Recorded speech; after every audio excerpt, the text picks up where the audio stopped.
This is the Transportation Committee meeting. Today is Monday, January 23rd. Our first item of business, the meeting minutes from the January 9th meeting. We're not going to be able to do that today because the minutes weren't ready. So I'm going to switch up the order of our agenda, and I would like Ms. Charlotte Shaw from BJCTA to come and give a presentation on the strategic plan.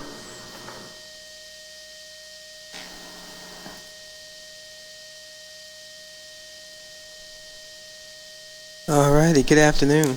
Good afternoon. Councilor Woods and Councilor Tate, I didn't get a chance to tell you, but Happy New Year. It's good to see you. I don't know if you got the presentation slide. Did they get the slides?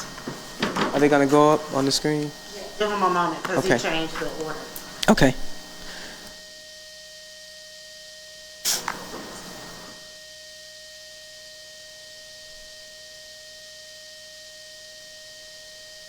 There we go. Okay, so great. We'll be sharing with you. The last time we were with you, and excuse my voice a little hoarse because I got a little sinus infection.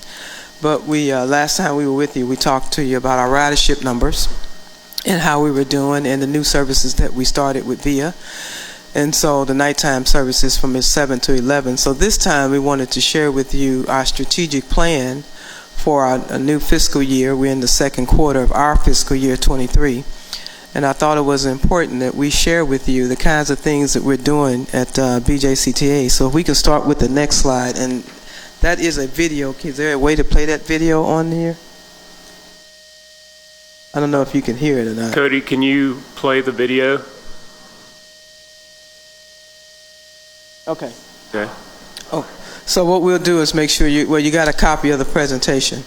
And so take a look at that video. It gives you a lot of our first year accomplishments because we did have a really good year with BJCTA for my first year.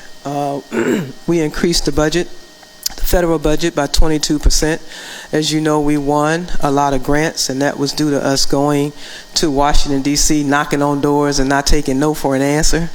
And so with doing that in the infrastructure law, we were awarded a $1.3 million planning grant, which was the largest grant awarded by FTA in Region 4 for planning. We were awarded $13 million for our maintenance facility. We increased company culture by increasing the positive enforces that are going on with the employees by engaging with them more. And we had a restructuring of some of my C-suite and some of the other organizations to bring in a capital group so that we can increase our capital plan in this new infrastructure bill. Oh, no. There he goes. It worked, huh?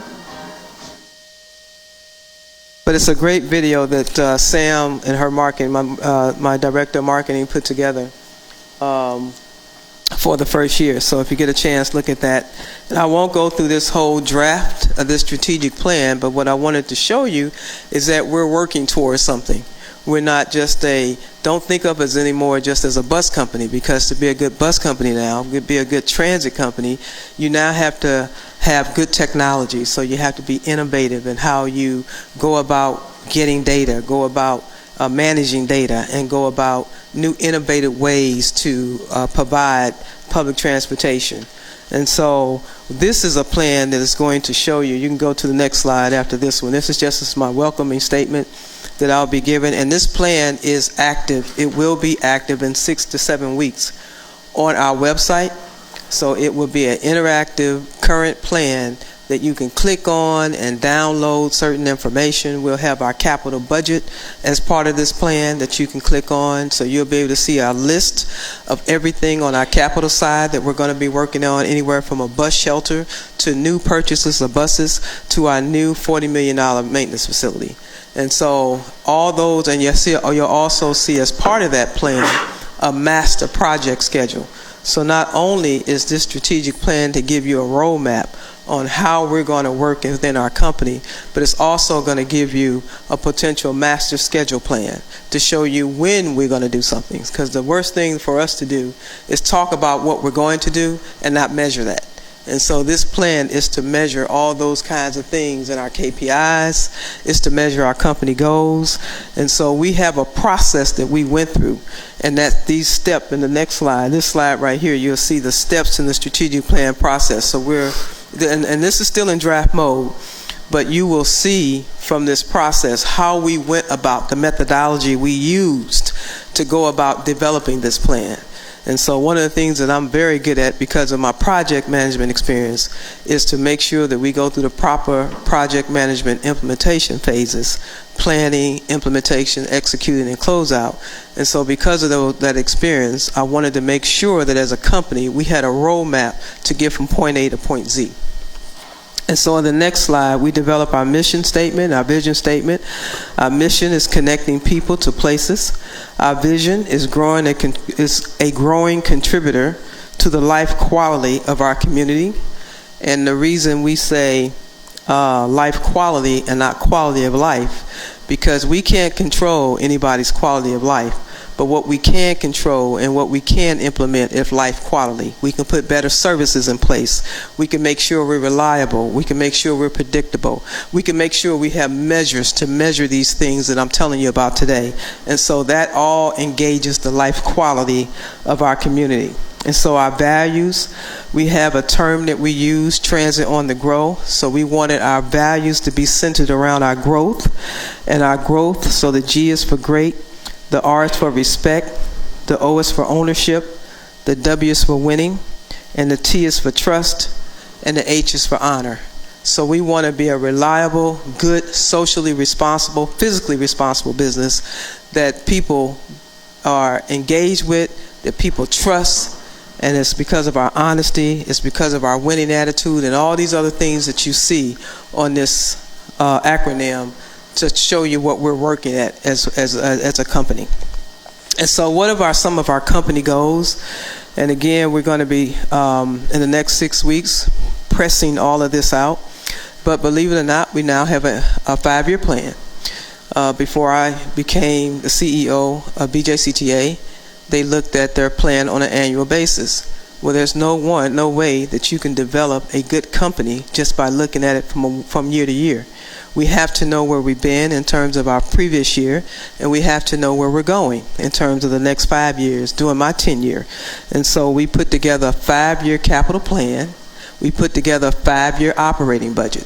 So we're going to be submitting you our budget early this year, because all we have to do at this point is go back through our capital list, go back through our operating funds, and see where we are and just update. And so I wanted to make sure that we had a long-range plan in place so that we could be responsible in terms of the total company and not just year to year, but what we're going to do in the next 5 years. Now, most companies do a 10-year plan, but of course we wanted to start with BJCTA at a 5-year plan. And we're not as large as some of the other transit authorities. And so we've already implemented our phase 2 strategic plan, and that's this strategic plan. How do we get the agency to deliver these outcomes? And so we're going to be monitoring how we do this. Not only I'm saying to you these are the goals, but we're going to monitor those goals from month to month, from quarter to quarter. And you'll get information in that in the very near future. And we'll like to sit down with you as well to make sure, Councilor Quinn, that you're getting the information that the Transportation Committee and that the City of Birmingham is getting the exact information that you want. We have a lot of raw data. We have over 20 routes, 32 now, with an additional 32 including BRT. Now we run in VIA, so you can imagine that's a lot of information, but we can narrow it down to what you need, and you can drill down to the necessary information that's needed. And so some of our company goals, we've established our internal and external KPIs, and those are the ones listed. I won't go through all of those individually, but once we get this plan completely developed, you'll be able to see it on the website again. So some of our internal goals we're looking at is our employee engagement, our customer value, our financial growth, and as I already mentioned, in 2022, we grew the budget for 2023 by 22%, and that's the federal budget, may I add. And then our customer experience, we're developing what is the total experience of a rider once they step into the customer service department, once they step on the bus, once they get off the bus. What's that total experience? So what I've done as an organization is hired a customer experience director, somebody who is responsible for receiving all complaints, via it from the operations side, a bus operator, or an administrative side, a customer service person in our customer service department. Wherever that complaint comes, it gets tracked. We monitor that complaint through the process until it is resolved. And so some complaints have higher priorities than others, but again, we have an established process for that. Now with our new customer experience director to help us make sure that we address all issues, all complaints. And we know we've had some missed trips on some of our bus routes, but as you look at it in totality with the number of trips we make per day, we're not doing too bad. But we have to be able to communicate that, right? We have to make sure that everybody understands that. We're implementing a new software called TransDash, and what that software does is compare us with our peers. Because one of the things that I heard when I got to the company was, you all are the worst transit agency in the United States. Well, that's not necessarily true when you start looking at some of these other agencies, right? We're not the worst. Let me tell you, we're not the worst. We're not the best, but I'm working to be one of the best. And we're on our way because we're going to start now monitoring what the industry does. And so the next time you see this TransDash on our website, you would be able to pull like agencies, like ourselves, similar size, similar money, similar employees, to be able to compare us with, right? Because one of the things we don't want to do, and the public tends to do, because we haven't necessarily been the best about making sure they get the correct information, is make presumptions. And so we want to eliminate, if not decrease, some of those presumptions made about the industry as a whole. And there's a link on there as well. When you have it in your spare time, please go to that link, play around with it. That's what's going to be on the website. And right now, there's no information in terms of, it's just kind of like dummy information in that link right now. Stuff that's not real relevant, but we're in the process of making that information relevant to our agency. And we just purchased that probably within the last 40 to 60 days, and so it's going to take some time to get the information into that link so that you can start comparing that data. And so I talked about our financial growth already. We're looking at a transit consortium with a Riders Council. We get so many people who have opinions about the transit industry, so guess what? Now you'll be able to come be a part of a council with us, and you can tell us what you like, what you don't like, where you think we should go, because we're in the process of redesigning our system. That's about 2 years out, though. But in the process of that, we want the feedback from the city. We want the feedback from our communities and all of our municipalities.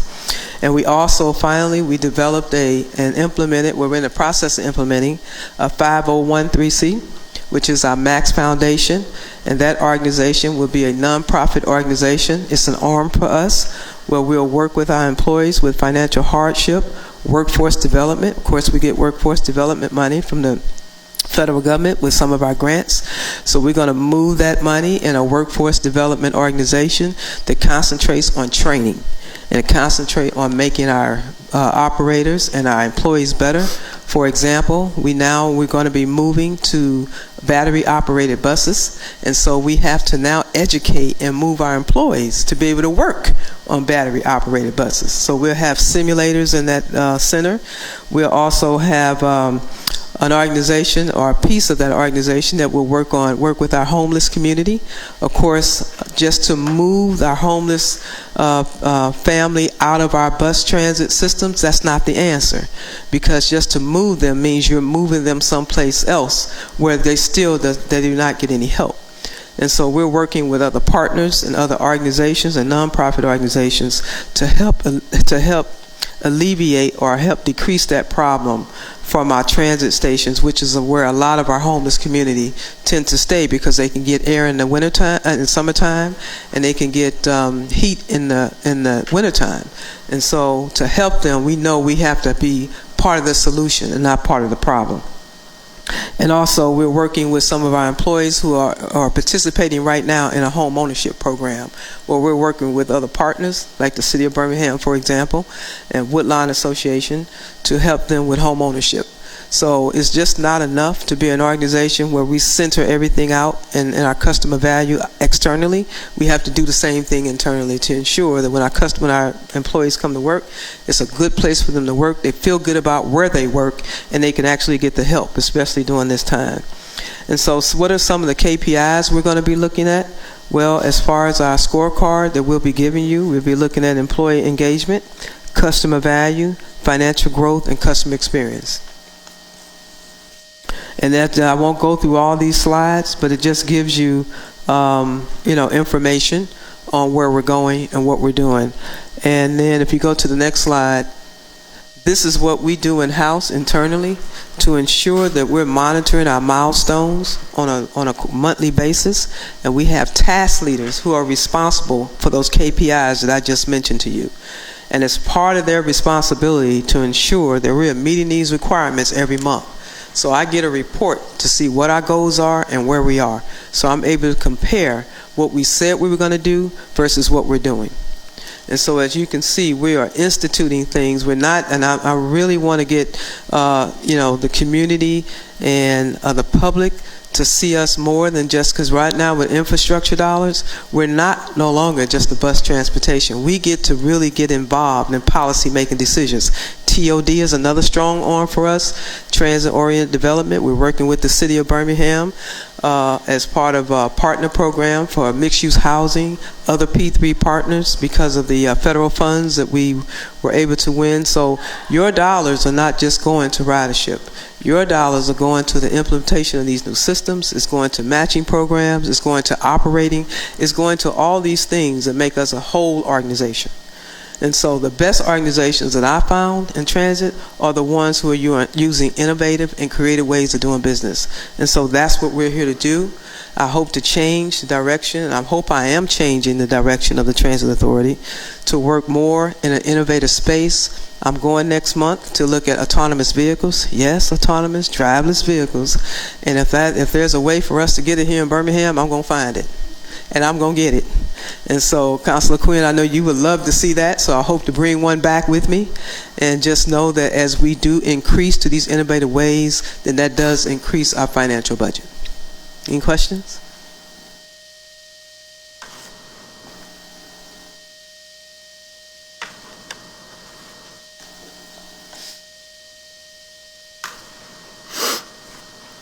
Okay.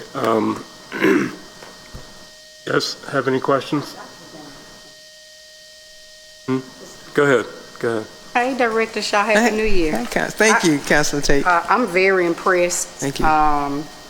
with what you have presented to us. 3 things that stuck out to me is I love the collective power building that you're doing. Thank you. And moving community, because it is so important. I cannot stress this, centering the voices That's right. of community and people that, depend on these services. So I love that, what you're doing. I love how you went out there and lobbied and to bring those federal dollars back here, because that's what it takes, a strong leader to do things like that. But I'm very impressed that you reimagining, what transit really looks like, and really impressed me with centering the voices of individuals and just how your overarching plan on your training, making sure you building those partnership across the board, because it's going to take all of us, and that's what I think we have to understand, as policymakers and as leaders, that we can't make policy without people. That's right. You got to have those voices, and making sure we center what we're doing around those lives that we're impacting every day. So I'm excited about this. I told you that when I met you, that I feel a train coming in Birmingham. I'm ready to ride from here to Atlanta, the fast train, but again, congratulations. Thank you. Thank you so much. Go ahead. Thank you, Mr. Chair. Good to see you again. Been excited to watch your vision kind of come together and Thank you. and roll out. Feels like just yesterday I finally found your office in this building, and then you jumped over there and took off running. So excited about everything you're doing and building. It kind of piqued my interest with the battery operated buses, and wanted to know just kind of how long can the buses operate on like one charge, and just overall impact that you think y'all will see as a result of that change. Yeah, and they still perfecting those battery operated buses too. And I'm thinking we can run about 6 to 7 hours. It's about 6 to 7 hours. And it really depends on how hilly a place is. So when I moved to Birmingham, I didn't realize it was so hilly. And so all of those things are taken into effect. And we're purchasing 2 more actually. But the life on them is not as long as you think. Right. It's probably about 6 to 7. We got 2 buses right now. And so we run it on the airport route. And I think we pretty much run both buses on that route. And that's Route 20. But we're in the process of purchasing 2 more because of the grant we just won. Cool. Okay. So the thing for me, in all of this is that so the way the Transit Authority is set up, here in Jefferson County, is that basically the municipalities that contract with the Transit Authority, they're essentially the drivers of transit, and the majority of BJCTA's revenue comes from those municipal partners, and so we're essentially the customer. We're not the riders, but we're the people who make the Transit Authority possible by providing by contracting for services. So as that customer, the thing that we're really interested in, or I feel like we're interested in, is making sure that the product is working for the people that we're trying to provide a service to. And in order to understand, that product, we have to have a very clear understanding of how that product is being utilized. And the only way that we can really understand that is by looking at data. So looking at each individual route,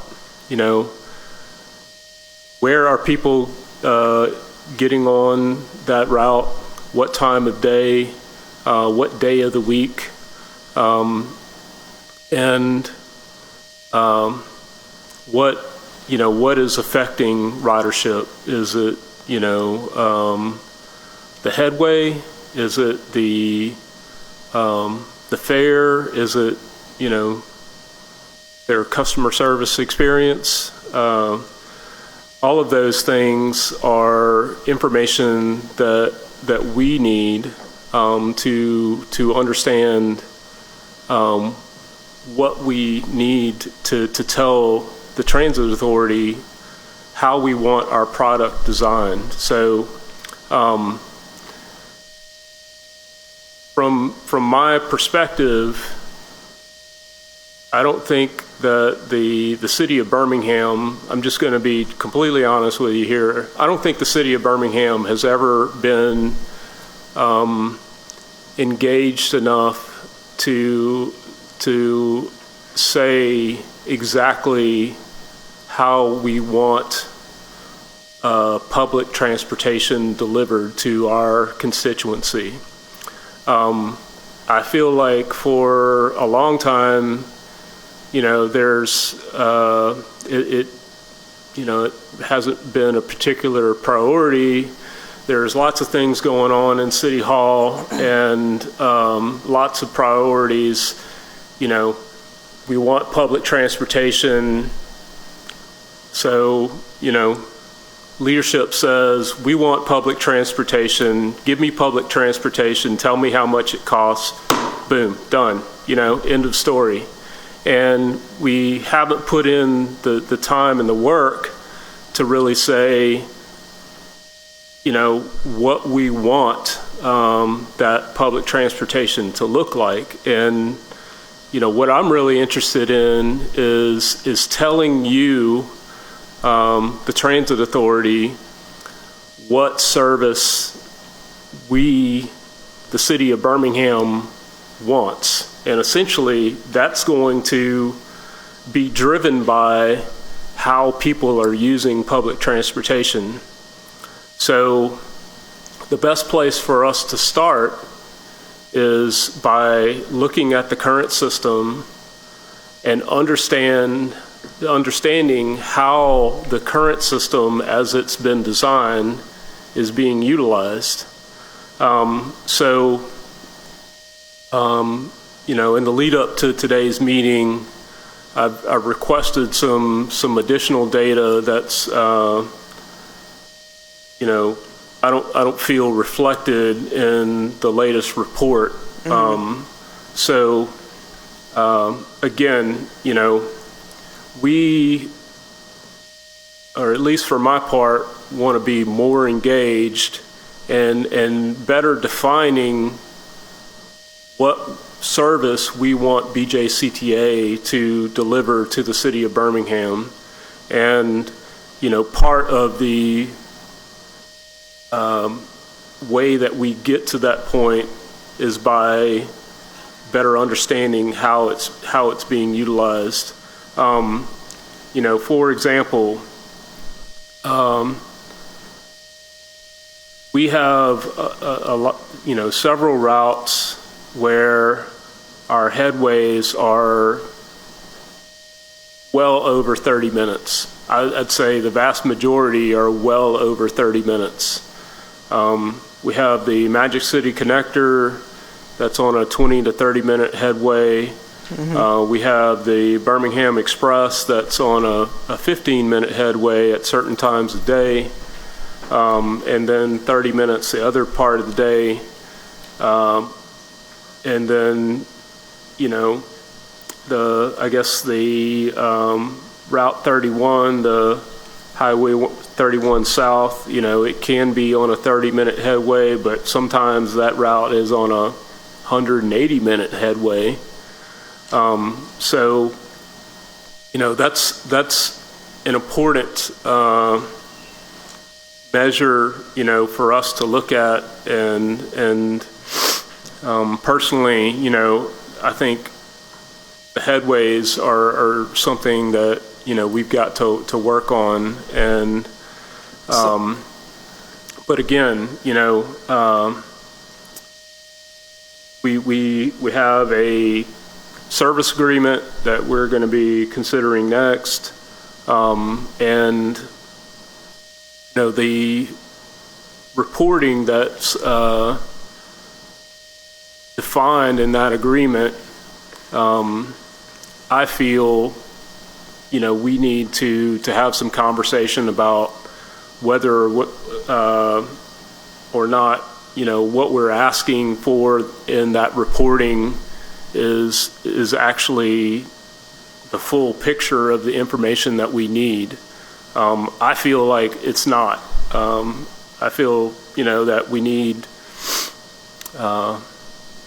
more specific information to get a clearer picture for, how our constituency is using the service.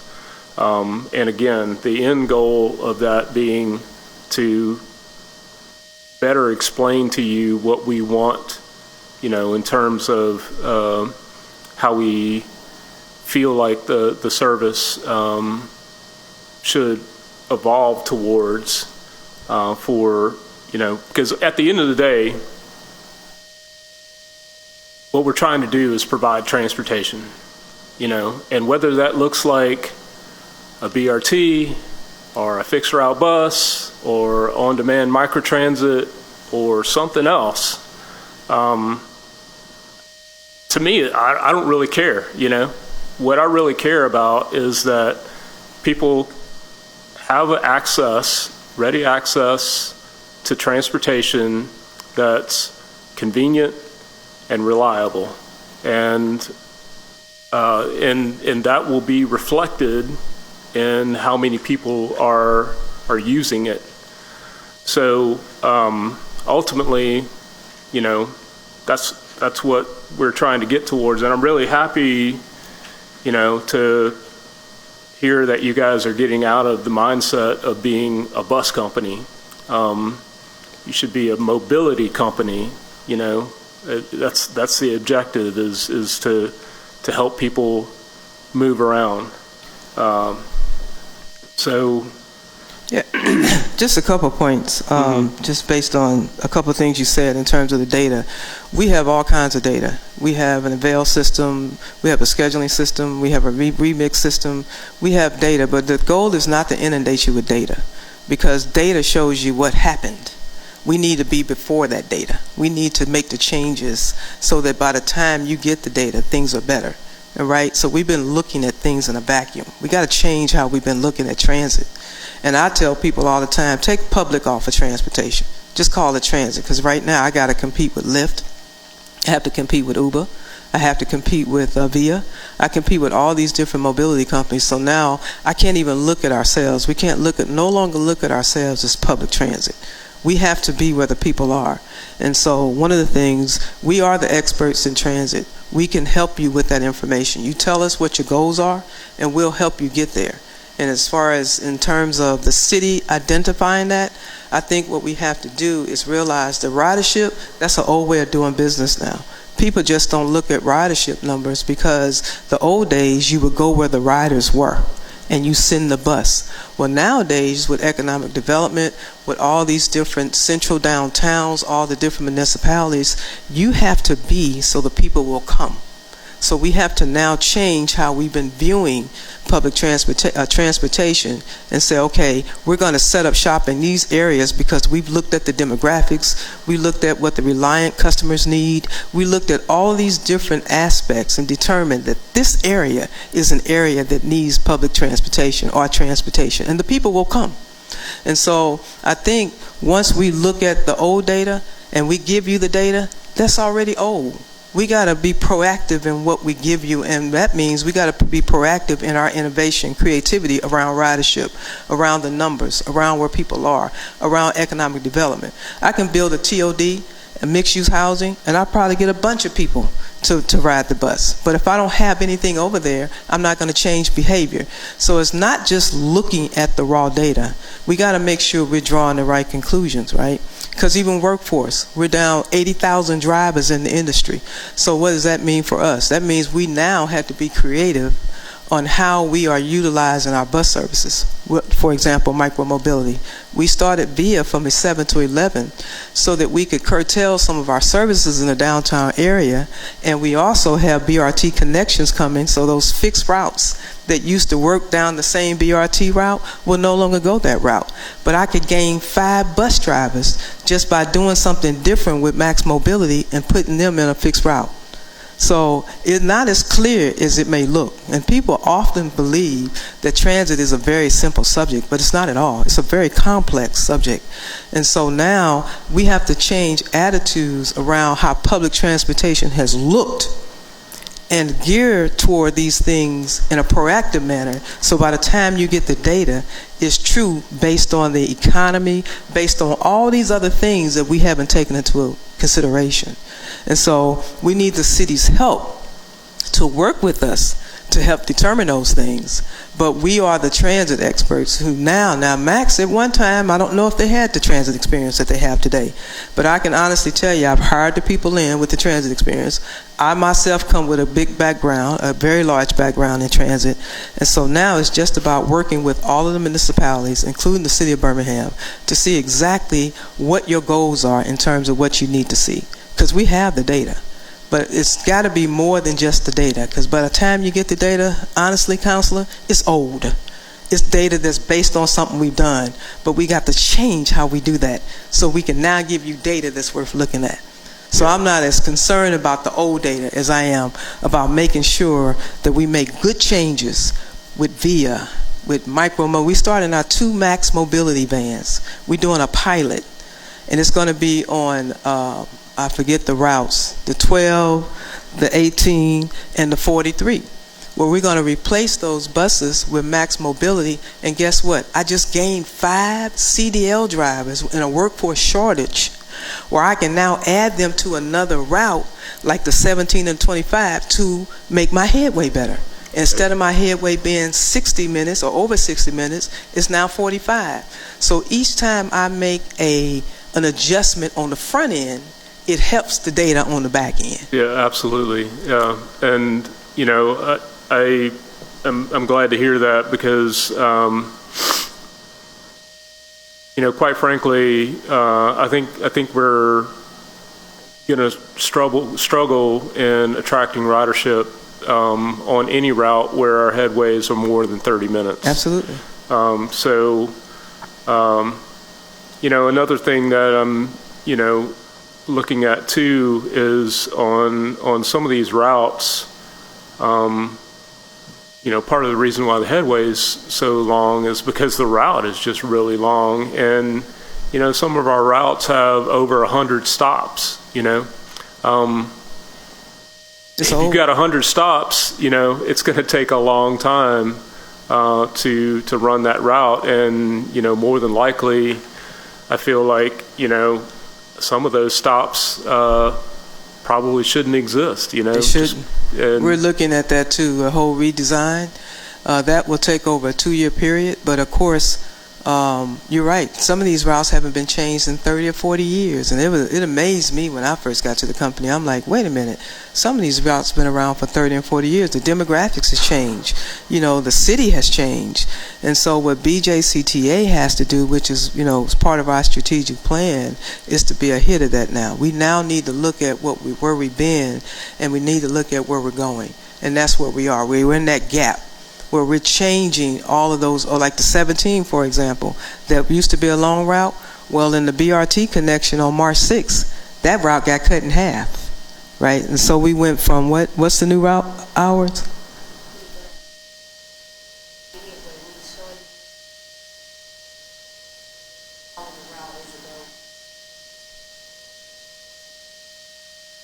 And that was over 60 minutes.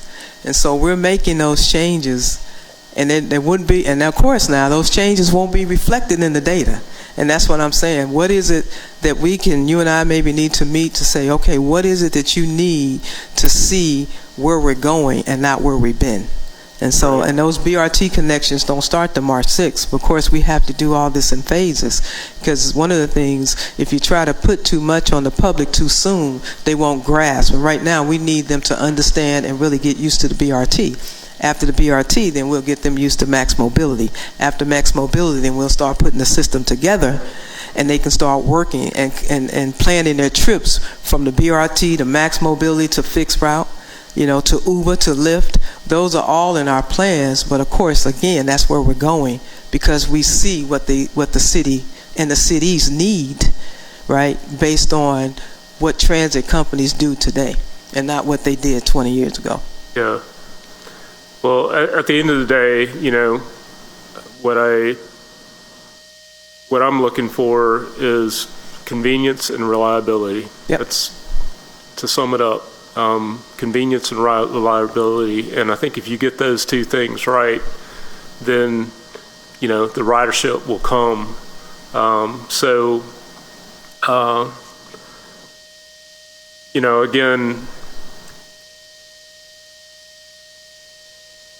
I think moving forward,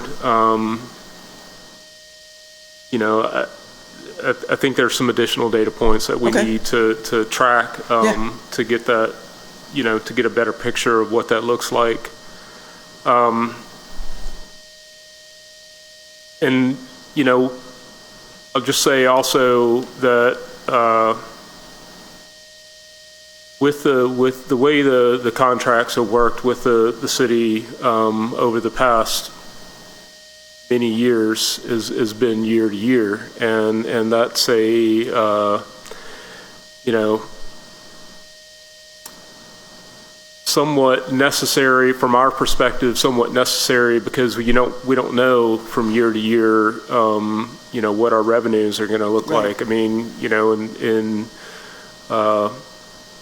2020, you know, there was a period there where our finance director was projecting a $60 million revenue deficit. Fortunately, that didn't come to pass, largely thanks to Congress acting quickly.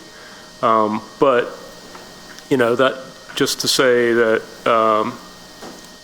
there's, you know, that's part of the mindset behind the year to year, but also, you know, there's a lot of background there too. Yeah. And that, you know, we've been working towards improving the relationship between the City of Birmingham and BJCTA. You know, and I think that as we continue to grow that relationship, you know, we can look towards, you know, having some multi-year Sure. contracts. So That'd be great. That'd be awesome. in any case, Councilor Woods, do you have any additional questions or comments? No, just kind of listening to the conversation, but I think y'all are both looking at it, I think the right way. I think, you know, the data kind of will help us. You're probably a little more in tune, so you probably know where the issues and the pain points are. Yeah. On our end, the data kind of helps us fill those gaps in. But no, I like your approach as far as being as proactive as possible and getting ahead of that curve. So Yes. the data is pretty and shining when it gets over here. But no, like I said, I'm just excited about the vision and excited about just opportunities in improving transit here. I think we go other places sometimes and kind of see what's possible and That's what's right. done. I know we're spread out in our city, but yeah, just excited about what's possible. So we are. I guess, do you want to take this item up, the contract? I did just want to ask, did you want to kind of preview some of these route changes that are being considered? Yeah. Angie, you can come up and talk about the BRT changes. Yes. I think you'll see too that's some of the proactive behavior that the BRT was meant to do that it's actually doing. Good afternoon. Good My name afternoon. is Watanji P. Feeney, and I'm the Senior Director of Planning for the BJCTA. So what you have before you, councils, is BRT connectivity. As you know, the bus rapid transit system started back in September of 2022, and one of the things that the grant talked about was that when BRT is on board, you have to move your existing fixed route services out of those corridors. So we began to look at those and how we wanted to connect some of our existing routes to our new transit facilities at the east and at the west. For years, we've had this kind of radar type system, meaning that all buses come to Central Station. Well, since we have these new stations, we don't need to look at transit in that lens anymore. So the first route I talk about is the new Route 7. And this route here is more of it's a Birmingham and City of Fairfield route. Right now, the City of Fairfield received 3 a.m. and 3 p.m. Services on the existing Route 5 that serves the Ensley and Wylam community. Well, since we're talking about BRT connectivity, we created a way where we can create a new route for Fairfield that will connect at the Dollar Tree off of Aaron Aronoff, and then it will end at the transit station on the west. And it'll still mimic those same trips that Fairfield pays for today, the 3 a.m. and 3 p.m. Only weekdays. So this is more connectivity. Is still this route is about a 60-minute service still. We're still working on that because keep in mind Fairfield, still has a few struggles when it comes to financials, but they still want to keep their existing service for their citizens. So we've already kind of talked about this route to them. So they're really excited about getting this new service as well. The next one is the Route 17 Eastwood Mall. As you talked about, Councilor Quinn, yes, we do have a lot of routes that are, very, very long headways, and I could talk about a lot of historical facts when it comes down to these routes. And when I first started BJCTA and how we have over 40-some routes, and just how the systems kind of evolved over the years. But of course, I ain't gonna go into all that today. But the 17 Eastwood Mall right now comes to Central Station. And you're right, it's a very long route. The route is just long and complicated all the way around. There's areas of the route when you talk about data and you're looking at certain areas where you look at average ridership and you're picking up a total of 2 to 4 people within a month. Well, we begin to tailor off that service because we know, the bus doesn't need to go there anymore. So for this Route 17, it would start at the East Transit Center, and it'll still make its way and serve Brussels Circle. It'll still serve the Gate City community, which it does today, and it'll still serve a great portion of the Eastwood Mall area, still stopping at the Walmart.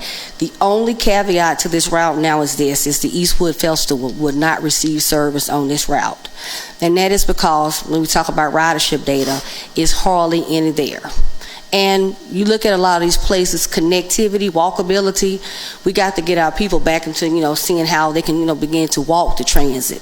And we can probably, in the future, we've talked about when Director Shaw mentioned about bringing mobility in-house with our 2 vehicles that we purchased, having conversations with VIA, we're getting like more of that software as a service. We can look at connecting those people that'll be kind of left off from the routes to that mobility service, how we can connect them to the BRT on the east side. This will now be a 45-minute service, Monday through Saturday. And right now, the 17 has 2 buses. This would now be 3 buses. The next route will be the 25 Centerpoint, which is another long route.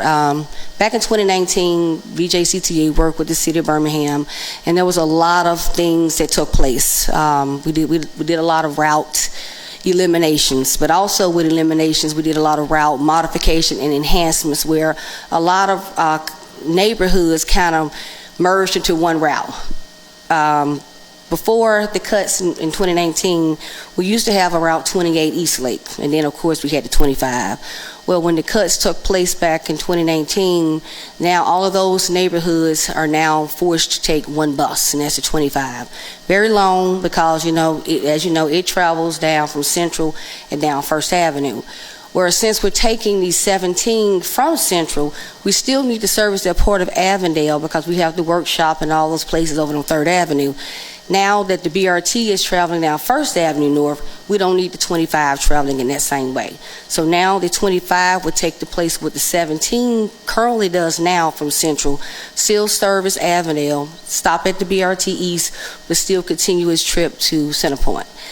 Now, this route has 2 buses running about 75 minutes, honestly.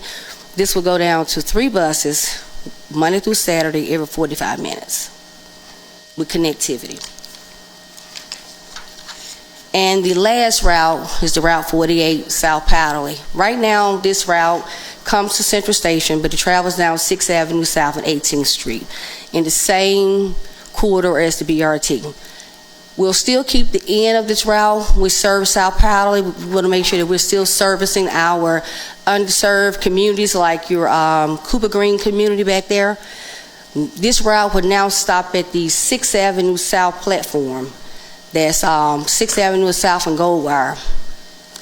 And connect to, and now the riders would get off the bus and connect to BRT from there into Central Station.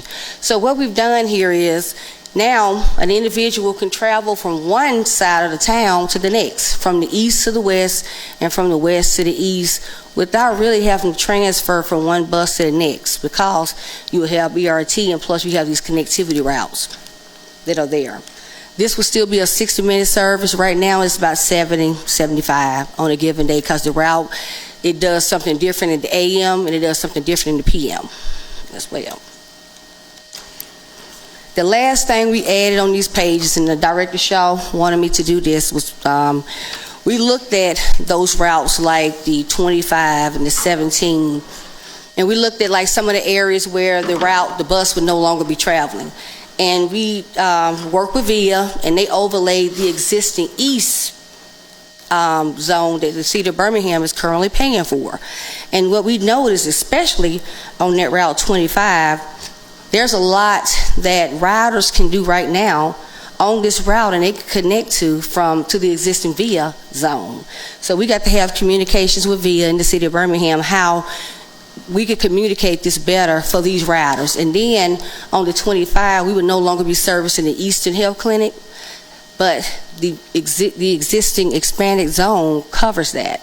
So we just need to make sure that our riders know that. And it goes back to that ridership number. There's not a lot of riders going down that street at all. So these are just some things we thought about. We talk about long-term, looking at our existing, and on the 17, unfortunately, it's not a lot that the extension does, but it helps a little bit. But we are, like I said, we're looking at looking at more of this internally on our mobility end and how we can better service the riders if there's a need. Because I can guarantee you, those one or two people are gonna complain. I entertain any questions you may have from this now. So, talk to me about, currently the way the BRT and MAX are set up, they're two different systems, and riders who want to use both systems are going to pay a fare for each. In terms of vision, do we envision a system where everything's integrated and there's one fare and you get a transfer from one system? Absolutely. We are in the process of looking at that, and of course, it's one of those innovation changes, right? And so that's going to take software to integrate the two, as well as additional funding. And so we're looking at what that cost analysis is and what that impact could be. But we're definitely looking to integrate all our mobility services. So be it via Max Mobility, BRT, and Fixed Route. Because the best system is going to be a consolidated one. Yeah. You're right. Where are you guys at in terms of developing an app? We're in planning phase. Okay. Mm-hmm. We're looking at the cost now. Oh, I gave them a timeline. They probably don't like the timeline I gave them, but I gave them about 6 months to get that done. So in 2023, hopefully. 2023. Okay. End of 23 or the beginning of 24. I try not to be too overzealous because we have so many projects on our plate right now, and we are a small company, but that's one of my priorities for FY23. That's an idea that's been discussed for long before my time. So anyway. But see, now you don't have to do the customized software. There was a time you had to custom that, but now there's so many different softwares on the out there in the public. We just now have to bring in the different vendors, including VIA, to come in and give us a proposal and see what direction we might want to go. I'm sure there'll be some customization though. Yeah. One thing to consider. I wish this wasn't an issue, but the app definitely needs to include in its notifications, push notifications for certain routes in the event of cancellations. I know we all aspire to having zero cancellations, but right now it's just a fact of life, the way the system is, the circumstances that we're in. We actually do that through Everbridge now. If we have a route that's going to change, how do riders sign up for that? Through the mobile app. Okay, That's which just for app? fixed route now. Because there's, Is that right, fixed route? It's the, we have the MyStop app. right, So the MyStop app, and then of course on our website, we do display the missed trips. It'll tell you, if you go in there now, it may have a rider alert up there saying that there's no bus 1010 Right. will not be operating today, So there is an option to display. is there a way in the MyStop app to actually have it send me like a push notification through the app or a text message or something? I've been checking the MyStop app, and to be honest with you, I've got, all the routes selected, and I'm not always seeing the same cancellations that are posted on the website.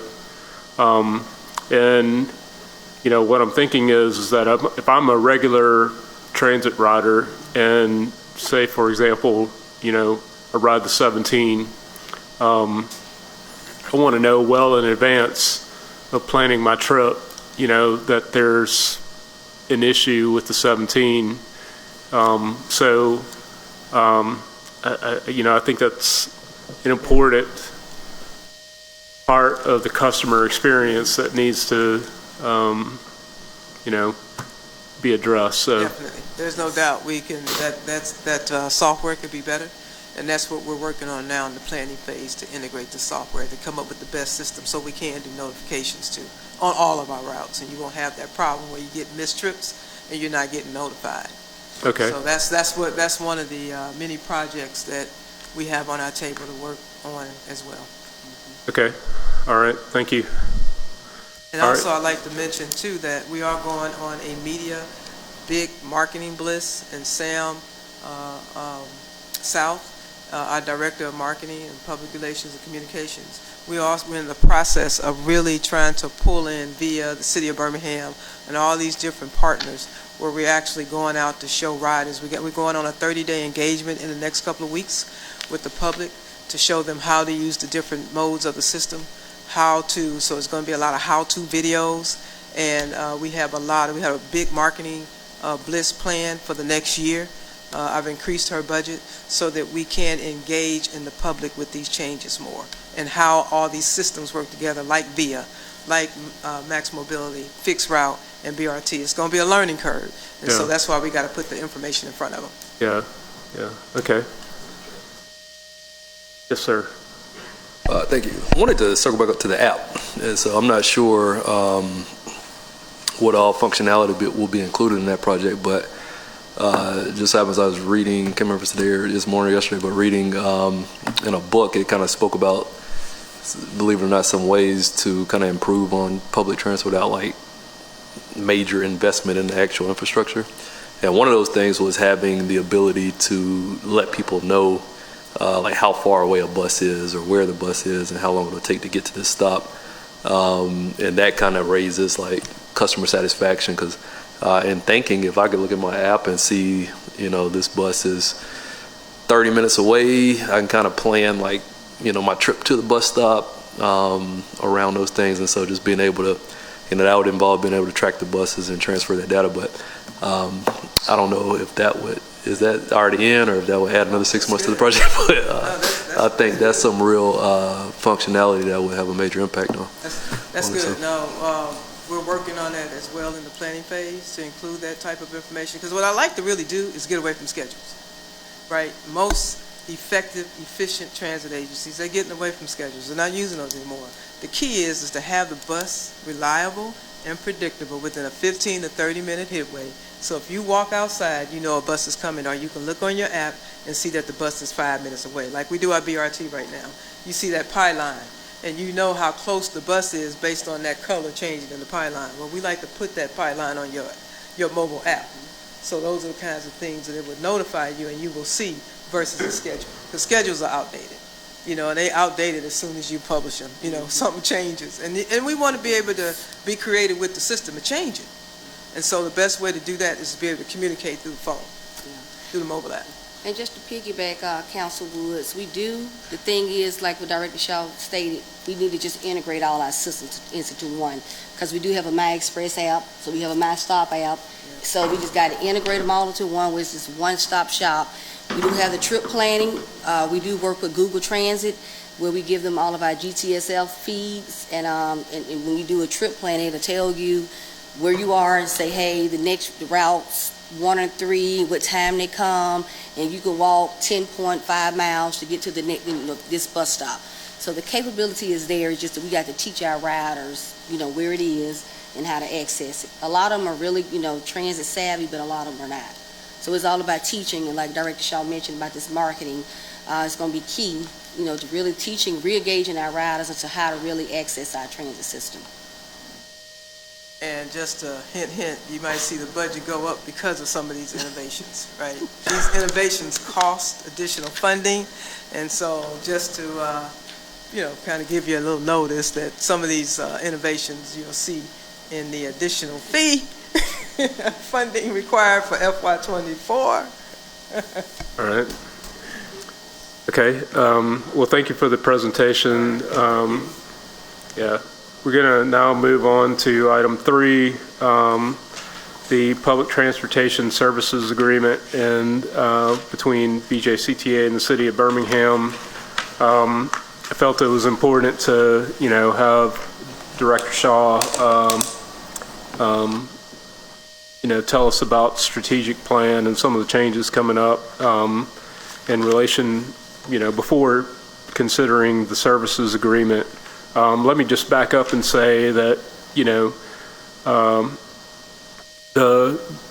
I feel like there's been, I went to the BJCTA board meeting the other day and took a moment to just, share remarks with the board about, where we are compared to when I came onto the council in 2017, and the relationship between City of Birmingham and BJCTA has vastly improved. It's hard to describe how much it's improved. It's vastly better. And I think it's continuing to get better. One thing that should be noted is that our board of directors is very professional. Director Parker, thank you for being here, and I think you guys are doing a good job in counseling the leadership, executive leadership, but again, we're looking for convenience and reliability, and so just so you know what the City of Birmingham's after, that's what we're going for. But getting back to the service agreement, so the service agreement is essentially exactly the same as previous service agreements that the city has approved for at least the past couple of years. The only changes in the agreement are literally the amount, which is $11 million, and the term, which is through June 30th of 2023. Again, one of the things that following the approval of this agreement that I hope we can work towards is in anticipation of developing a new agreement to start July 1st is having a clearer definition of what type of information we're looking for, and then also better describing what services we would like BJCTA to deliver.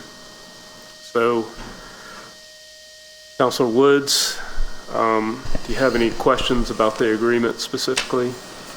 No, sir. I think basically represents level funding. So at this time, make a motion or move that we send this to the full council with a favorable recommendation. All right, second that. All in favor, say aye. Aye. Aye. That motion passes. All right. Again, thank you, guys. All right, next up, we have Colin Alexander from BDOT to present on the Rebuild Alabama Act grant for Graymont Avenue paving. Good afternoon. Good afternoon.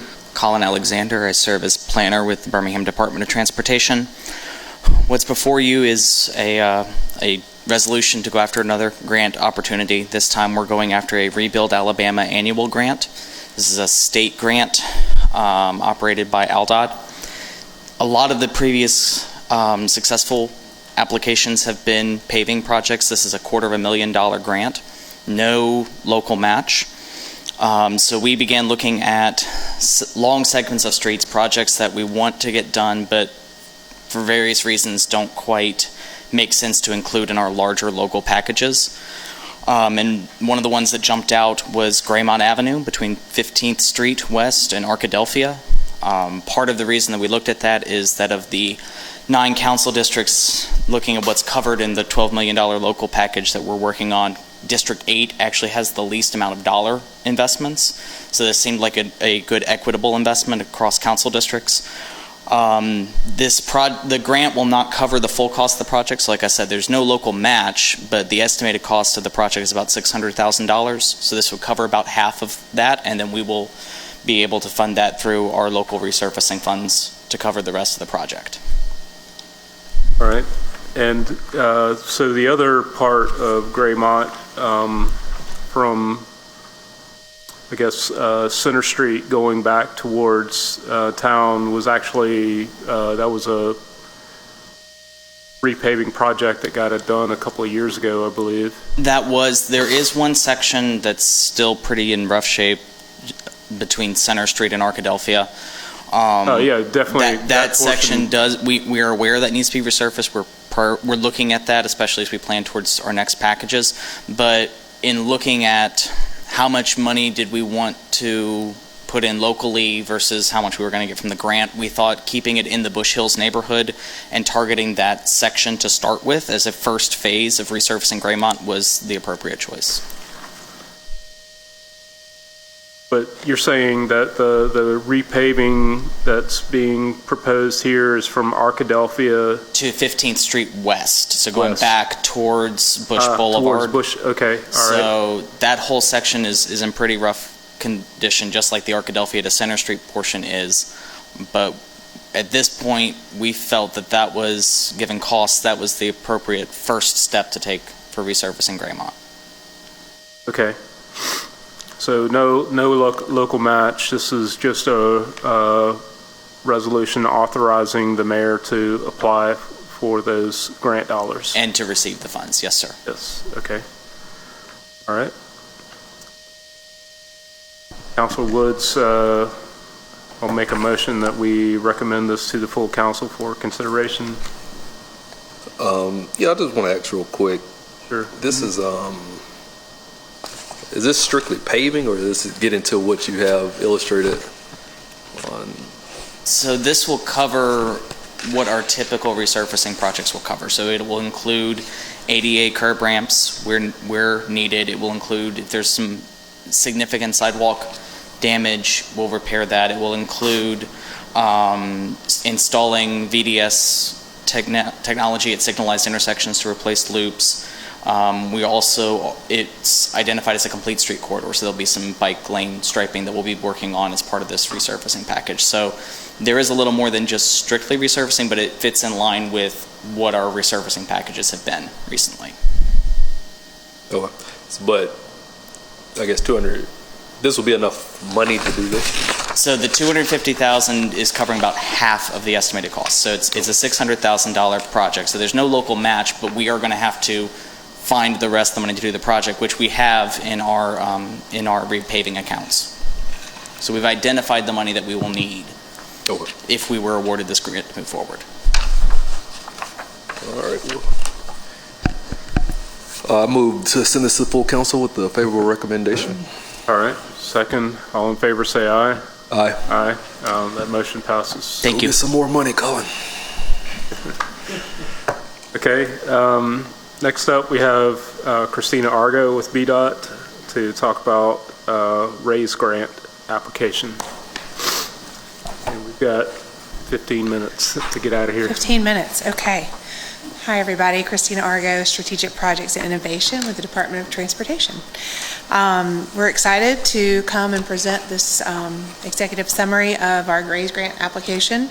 We're calling it the Birmingham Civil Rights Crossroads, Reconnecting Historic Neighborhoods Through Active Mobility. We're partnering with BJCTA, MAX, Freshwater Land Trust, Urban Impact, and Rev Birmingham. So if everybody has their document here, we'll open to the center spread here that has the map of the project. Are we going to show it on the screen, or maybe not? Okay, I'll just forge ahead. So if you guys look at, you can kind of see the footprint of the project. So on the western end, it goes all the way to Legion Field, 6th Street West. And then you travel east along Graymont Avenue. It connects right in the historic Smithfield downtown kind of area, the 9th Street North intersection, and then 5th Avenue North into the Civil Rights District. And then we've got that north-south connection on 16th Street. This is an important project because it's been identified in the City Center Master Plan that we recently adopted in the last couple years, and the Red Rock Trail System Plan. And it also falls in line with a series of projects that, we're continuing to implement and help our our city really to make some inroads against how car dependent we are. So, we've launched the BRT, and then the last fall we applied for a Reconnecting Communities Planning Grant. So we haven't heard back from that, but I'm hoping that we will receive that. And so this is really the next piece of that puzzle that will bring high quality trail connection, complete streets, pedestrian and bike connections that falls right in line with all the other things that we're proposing. So I'm going to pause and let you guys ask questions. There's lots of fun facts and things on this infographic. So anything you guys want to ask me a question about? So does the RAISE grant require a local match? It does. And so I'm not prepared to talk about specific budget dollars today because our consultant is still pulling all the pieces of the project together. But we do have we have agreement from leadership that we will have match funding available. Okay, so we voting on an item today, or are you? Well, we'll have numbers, so because we are going to have to take it to Budget and Finance, so I think don't we need a vote? We need a vote from you guys so we can move to the next meeting. Okay, so what's the total amount that we're seeking? I hate to throw out a number right now, just because what has happened is we had a clear kind of idea of what we were thinking, but then as we went back and we looked at some things, if you'll flip to the back page where you can really get a feel for what this corridor will become, the larger image there that shows the enhanced MAX stop with that separated bike path. And if you look on the left-hand side, it's showing what a mobility hub could be. So this is a very innovative concept that would really be a new thing to bring to our city. And it's just basically an enhanced mobility hub where there's a lot of things happening besides, you can pick up a bike. You could pick up, we could have an Amazon drop-off and pick-up station. There could be EV chargers. So that mobility hub concept, along with some of the other transit improvements we're making along that Graymont Avenue, has just kind of bumped up our estimate a little bit. So I hate to throw out a number at the moment until we kind of go back and vet what we're going to actually be able to include in the project, if that makes sense. So, But we certainly won't go over the amount Chief Mitchell has earmarked for us. yeah, when is the grant deadline? February 28th. Okay, so sounds like the project budget and everything is still being developed. We should have it within a week. Okay. Ish. Well, I kind of would like to see that before She can action on it. Council, I'm sorry, I apologize.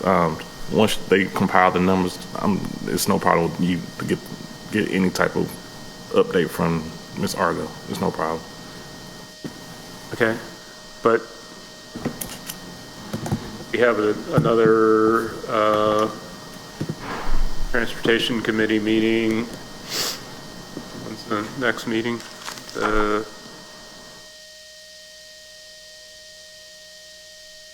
The 13th. 13th, yeah, so, And it'll probably go before Budget and Finance on that same day.